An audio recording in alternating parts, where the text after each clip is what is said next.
んにちは、ずんだもんなのだ。今日はこの前のリモートデスクトップサーバーを元にしてファイルサーバーの作り方を紹介するのだ。これを利用すればこんな感じのちょっと痛いパソコンでもデスクトップもさらに痛くてもよくよく見たらこんなにいっぱいの HDD がくっついてて古くなったメインで使ったマザーボードを有用して 2.5 ギガビット接続で結構大容量なのにそして速いという痛くても使えるファイルサーバーができるのだ。なんでこんなに容量があるかというと OS 自体のテストで何十ギガのバックアップとか開発のためのバーチャルマシンをバックアップするかららしいのだ。でも今回は痛い部分は説明しないから聞いてほしいのだ。今回の説明の構成はこんな感じなのだ。サーバにするパソコンにはどんな方法でもいいのでこのような名前の HDD がつながっているのだ。そしてサンバというソフトを使って Windows からはファイルの共有として見えるのだ。ソフトから見てみるとファイルサーバにつなげた時にハードディスクの名前のフォルダがくっついているように見えるのだ。だから使い勝手はいいのだけれど問題は一つのハードディスクにつながっていないので全体を足した容量で Windows 側は見せておきたいことなのだ。だけど実際は別々のハードディスクなので個別に容量を管理しないといけないということになっちゃう。そこでデスクトップサーバだからそれぞれのハードディスクの容量はデスクトップに表示させて見た目でちゃんと管理できるようにできるのだ。さてそれでは始めるのだ。まず前の動画でやったリモートデスクトップサーバができている前提なのだ。概要欄にリンクを貼っておくのだ。アクティビティからディスクを起動するのだ。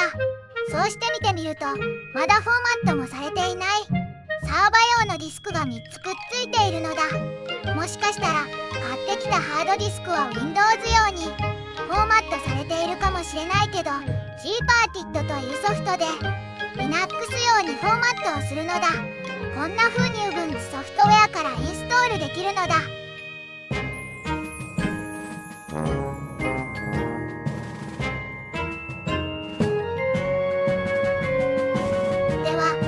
Gparted を起動してパーティションを作りフォーマットするのだ。これが1つ目のハードディスクなのだ。大きなハードディスクも想定に入れてパーティションは GPT でフォーマットは ext4 で作るのだ。これが2つ目のハードディスクなのだ。さっきのハードディスクと同じことをするのだ。これが3つ目のハードディスクなのだ。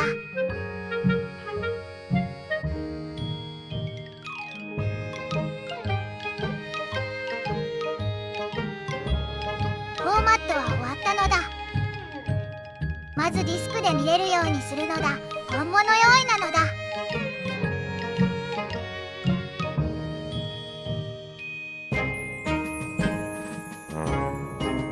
ここで UUID というのがこのハードディスクを指定できる文字列なのだ。ターミナルを起動して3つのディスクをくっつける。つまりマウントできるフォルダを作って誰でもアクセスできるようにしておくのだ。ルートといってつまりは全部の根元になるところにファイルサーバというフォルダを作ってそれを誰でもアクセスできるようにしてそこにハードディスクの名前 HDD ネーム1フォルダを作って同じように残りの2つのハードディスクのフォルダも作るのだ。そしてこれらを誰でもアクセスできるようにするのだ。この緑の3つのフォルダがサーバにつないだ時に見えるのだ。そうしたらファイラで3つのフォルダが見えるようにしておくのだ。この中なのだ。ちゃんと3つフォルダが見えているのだ。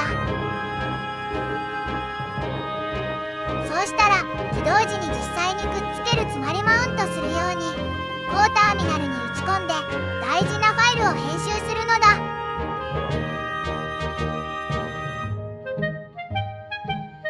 このファイルはとっても大事なので間違えたらまずいのだ。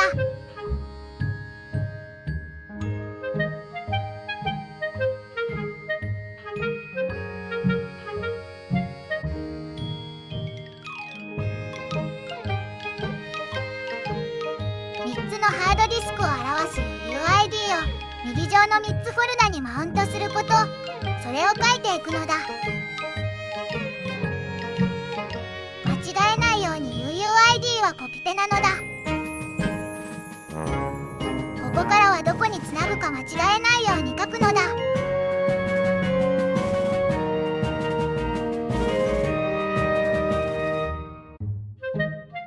フォーマットのタイプを書いて、最後はお決まりの書き方なのだ。これを3つのハードディスク分慎重に書くのだ。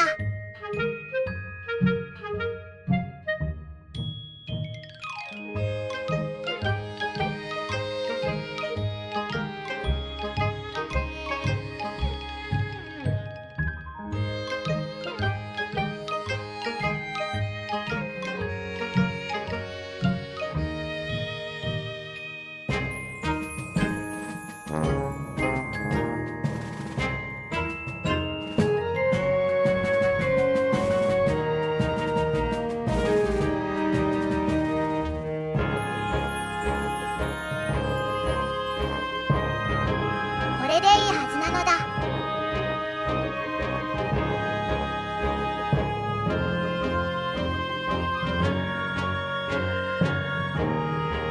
一度再起動してエラーなくハードディスクがマウントするかを見るのだ。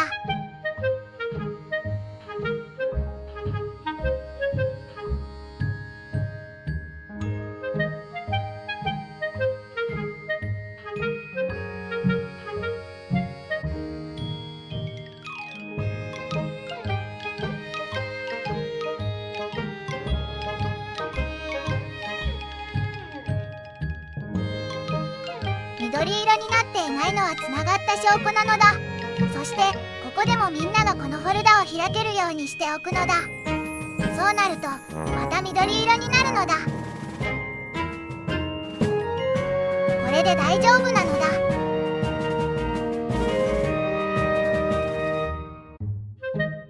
さて次は大事なソフトサンバをインストールするのだ。このソフトがハードディスクの共有をしてくれるのだ。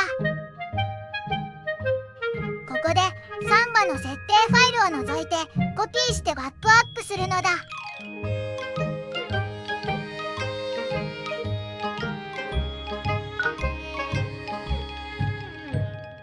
そうしたらいよいよサンバの設定ファイルを編集するのだ。ここからがちょっと大変だけど頑張ってほしいのだ。まずワークグループの設定積んだネットにしたのだ。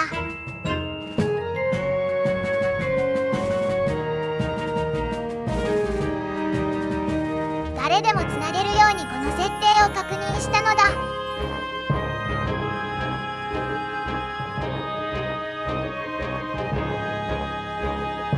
誰でもゲストとして書き込めるように設定を追加するのだ。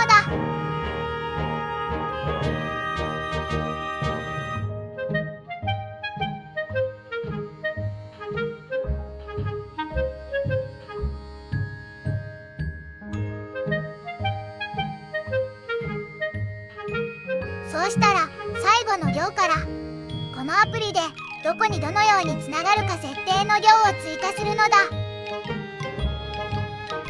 簡単に言うとさっきマウントしたフォルダにつながって誰でも作成、読み書き、消去できて Mac が作る Windows で見えちゃう困ったファイルは除くように書いたのだ。次は計算上ちゃんと全部のハードディスクを足した容量になるようにするのだ。このようにクォークをインストールするのだ。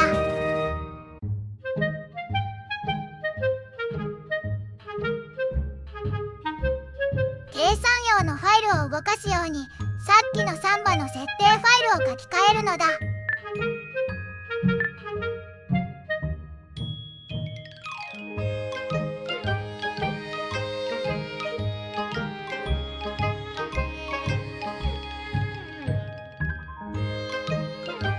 ここら辺のグローバルの設定箇所にこう入れるのだ。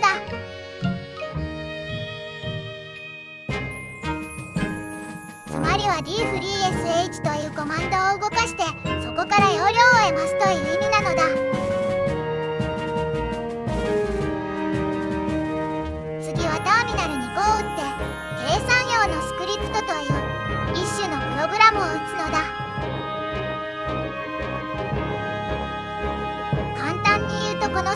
とはさっきのフォルダの中のハードディスクの総容量と空き容量を足すのだ。面倒だと思うので概要欄に書いておくかどこかに載せるのだ。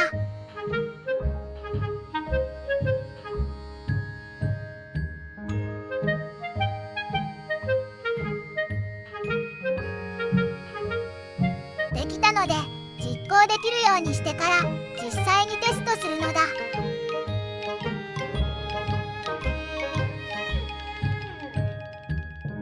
テスト用に前もっていくらか分かりやすくファイルを入れたのでこの結果でいいのだ。この2行を打ち込んでサンバを再起動するのだ。次にパラメータにエラーがないかチェックのコマンドを入れるのだ。大丈夫だったのだ。次はファイアウォールの設定なのだ。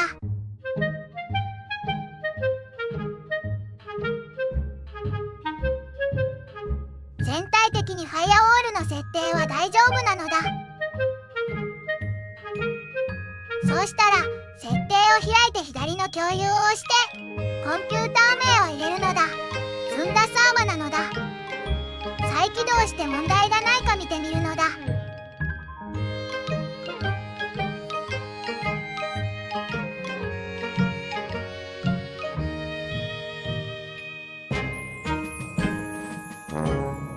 大丈夫そうなのだ。では実際に Windows で共有してみるのだ。接続は積んだサーバのファイルサーバなのだ。その後でネットワークドライブを設定するのだ。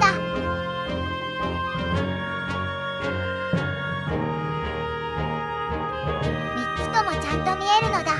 いらなくなったのは消してこのサーバのプロパティを見るとちゃんと容量計算がされているのだ。サーバ部分はできたのだ。簡単なシステムモニタで特に CPU の温度が知りたいのだ。まず Ubuntu ソフトウェアでエクステンションマネージャーをインストールするのだ。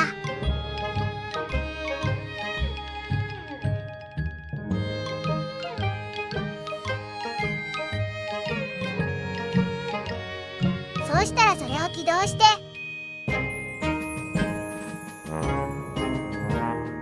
後で使うのでちょっとターミナルも開いておいたのだ。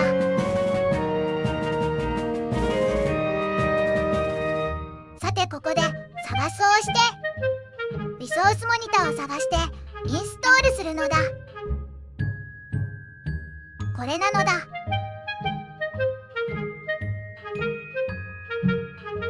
いらないものもあるけどまずは表示されるようになったのだ。そこをクリックするとこのアプリの設定ウィンドウが出るのだ。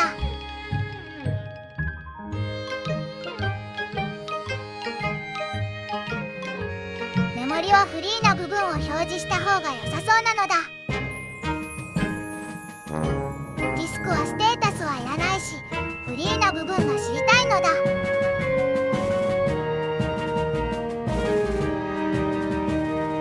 ここで CPU の温度を表示できるのでスイッチをオンにするのだ。あれれ、何度か出てないぞ。一旦スイッチは戻してハードウェアの値を取り出してくれるアプリをコマンドでインストールするのだ。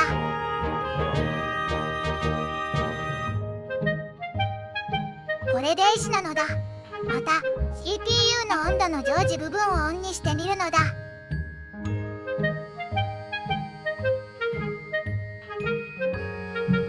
あらら、やっぱり出ない。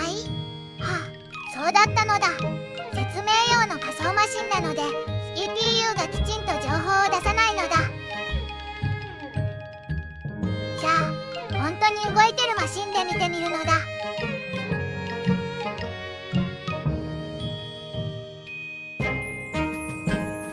小さく出てるのはもうわかると思うけど設定を一通り見てみるのだ。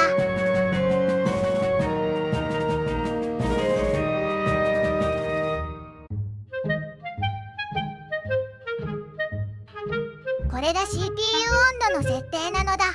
真ん中にデバイスが書いてあってこの設定だと CPU 温度のチェックするところは CPU の2個分あってさらに全体の温度を選択するので3つあるのだ。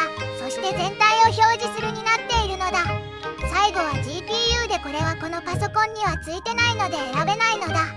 グローバルつまり全体設定に戻ってみると、数字の右か左にアイコンを表示させる選択があったのだ。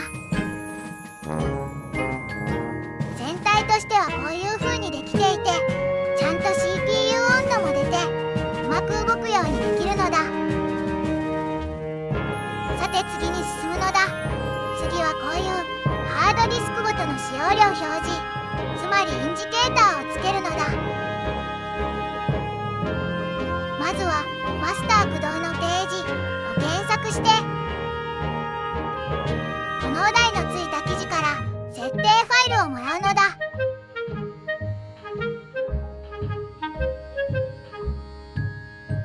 ダウンロードしたこのファイルをこうやって展開するのだ。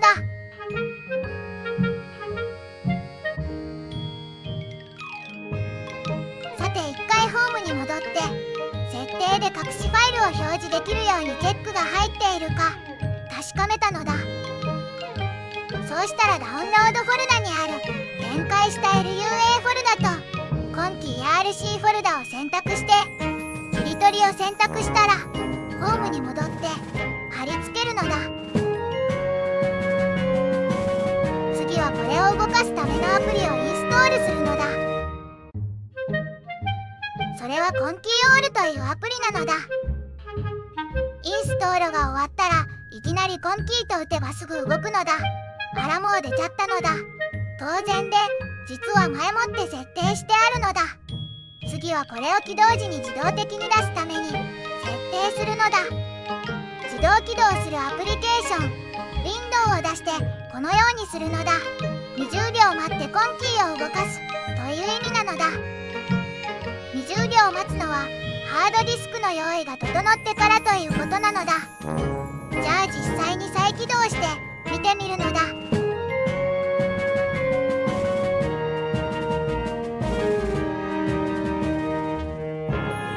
ここでは20秒待てないので8倍速にしたのだ。はい、これでちゃんと各ハードディスクの管理もできるのだ。さてこれで紹介は全部だけど、これらのハードディスクの名前が変わったり増えた時のインジケータについてどうすればいいか一応言っておくのだ。ホームにあるコンキー RC ファイルをダブルクリックするとこんな風にハードディスクのフォルダや表示名が入っているのだ。こういったことを直して対応させるのだ。フォントが変わったりすればさらに位置の情報も要修正なのだ。では LUA の方はというと、このファイルに書いてあるのだ。ハードディスクのフォルダがどこにあるのかと位置を修正するのだ。こ